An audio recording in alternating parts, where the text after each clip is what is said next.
अस्सलामु अलैकुम वरहमतुल्लाहि वबरकातुहू। अज़्ज़ानी मिल्लत इस्लामी आप तमाम उम्मती को मुफस्सल की तरफ से सलाम अर्ज़ है। घर में बड़ी पर्दा नशीन इज़्ज़तदार माँ और बहनों को मुफस्सल की तरफ से सलाम अर्ज़ है। बहरहाल अल्लाह से उम्मीद है आप लोग खैरियत से होंगे, अल्लाह की हिफाजत में होंगे।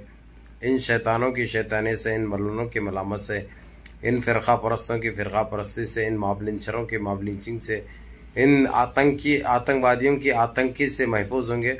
अल्लाह आप लोगों को अपनी हिफाजत में रखे, अल्लाह हर शर से महफूज रखे, अल्लाह आप लोगों के परेशानियों को दूर फरमाए, अल्लाह आप लोगों के बेरोज़गारियों को दूर करे, अल्लाह रोज़गार नसीब करे, अल्लाह महंगाई से हमको नजात दिलाए।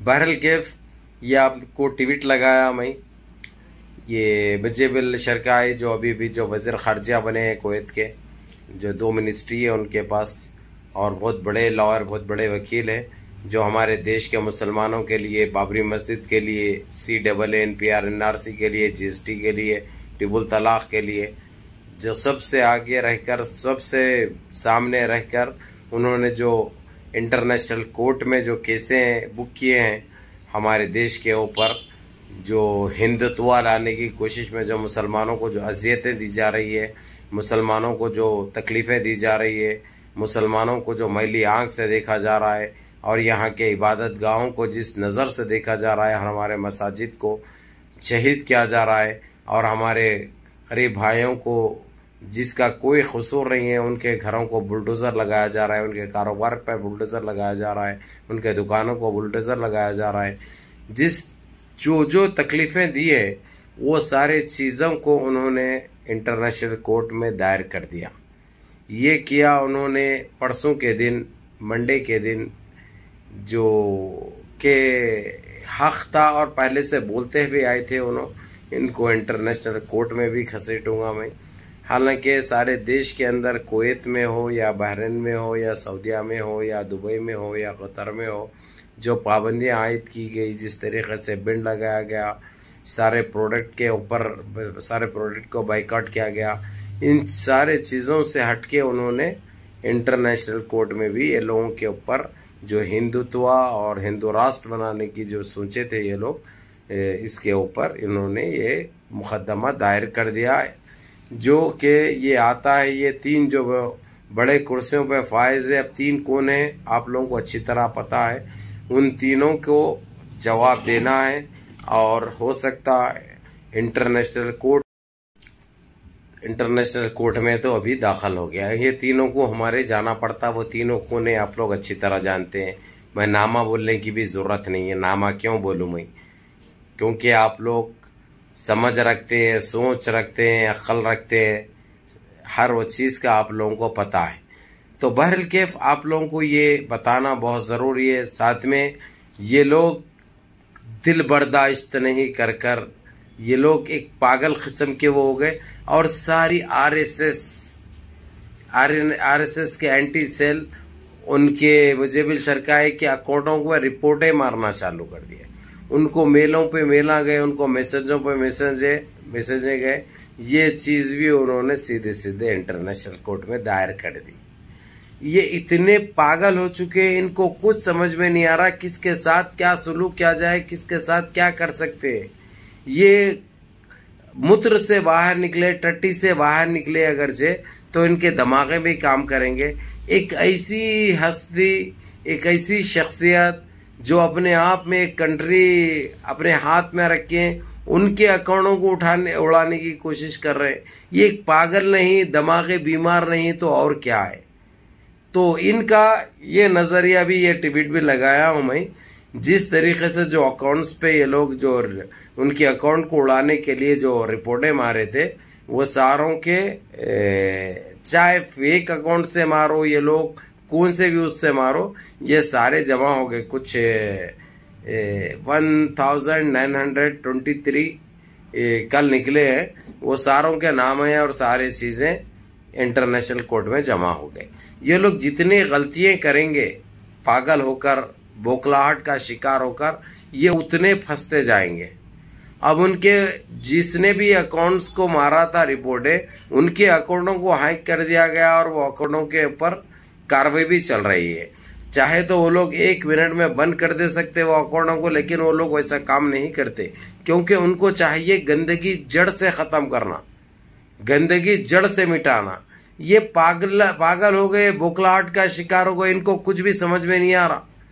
इसलिए ये लोग ये गंदगी कर रहे हैं, जो इनको हर्जाना भी भुगतना पड़ेगा और इसकी बहुत बड़ी सज़ा इनको मिलेगी, जो टाइम लगेगा, लेकिन कोई बचने वाले नहीं है, ये बात याद रखो। और दूसरी चीज़ आप लोगों को ये बता दूं, जो प्रोडक्ट को जो बैन किया गया था, जो पाबंदी आयद की गई थी, उसके ऊपर ये जारी है। और ये पेट्रोल और डीजल जिस तरीके से सऊदी अरब ने जो अपने रेट्स को 4 गुना बढ़ा दिया था भारत को देने के लिए, वो रेट पे भी तैयार हो गए। ये लोग कुछ मांग रहे हैं लेकिन उधार में, लेकिन सऊदी अरब ने बोल दिया कि पहले के जो बिलें हैं ये लोगों के, जो पहले का जो बिल आना है वो उसको अदा करो, उसके बाद हम तुम्हारे को सप्लाई करेंगे, तुम्हारे को देंगे, जो रेट बताया गया है वो रेट में देंगे, पुराने रेट में नहीं। अब यानी आसमां पहले छू रही है पेट्रोल की कीमत। अब ये कैसा गरीब आदमी कैसा खरीद सकता है, ये देशवासियों को ये समझना चाहिए। तुम लोगों को ठंडे दिमाग से सोचकर तुमने क्या खोया क्या पाया, ये सरकार में तुम लोग को सोचना चाहिए। आज हमारे देश को सारी दुनिया बायकाट कर चुकी है, सारी दुनिया पाबंदी आयद कर चुकी है। अब तो सिर्फ मुसलमान कंट्री नहीं, अमेरिका ले लो आप, इंग्लैंड ले लो आप, ऑस्ट्रेलिया ले लो आप, न्यूजीलैंड ले लो आप, तुर्की ले लो आप, फ्रांस ले लो आप, जिसकी जी हुजूरी करते थे, जिसकी दलाली करते थे ये लोग, जिसके पेंदे धोते थे ये लोग, जिसके पावा धो के पानी पीते थे रात दिन, जिसकी वो करते रहते थे, वो लोगों ने भी लात मार दिया इनको, इनकी औकात इनको दिखा दी गई। ये हमको इसके ऊपर विचार भी करने की जरूरत है, सोचने की भी जरूरत है। आखिर ये हो रहा तो हमारे साथ क्यों हो रहा, इसके जिम्मेदार कौन है ये, लेकिन हमारे पास ये सोचने का वक्त नहीं है, सोचने का टाइम नहीं, क्योंकि मूत्र से, टट्टी से, गुड़म्बे से बाहर आए तो सोचेंगे ना। और ये सोचने वाले जो सोचना है, उनको देश से या देशवासियों से कोई मतलब नहीं है।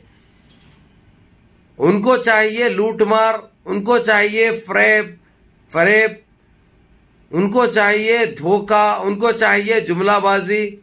इसके अलावा और क्या दे सकते हैं, कुछ नहीं दे सकते। लेकिन ये आने वाला टाइम हमारे देश के लिए बड़ा ख़तरनाक है, ये बात बराबर बता दूं मैं आप लोगों को। जो महंगाई जो हमको जो झेलनी पड़ रही है, ये और बढ़ेगी।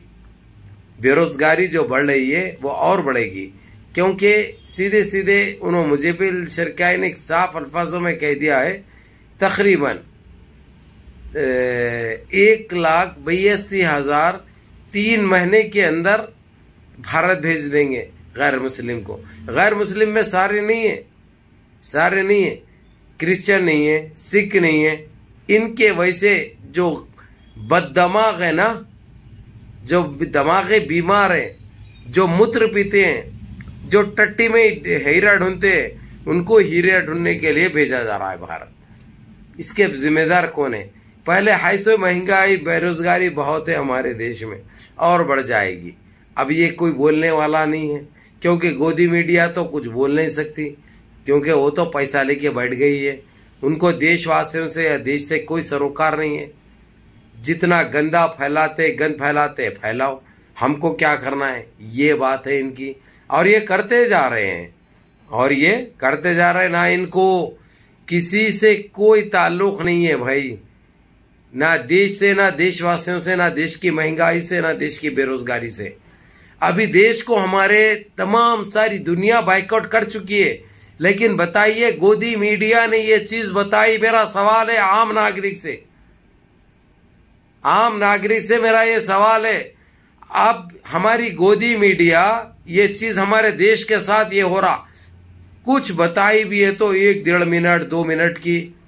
सऊदिया ने पेट्रोल का दाम ये कर दिया, ये तो मालूम ही होना था सबको, मजबूरन बता दिए उन्होंने। नहीं बताए तो कोई दूसरा बताता, कोई दूसरा नहीं बताया तो तीसरा बताता। इनको अच्छी तरह इल्म है, ऐसे कुछ चीज़ों को सामने ले आइए।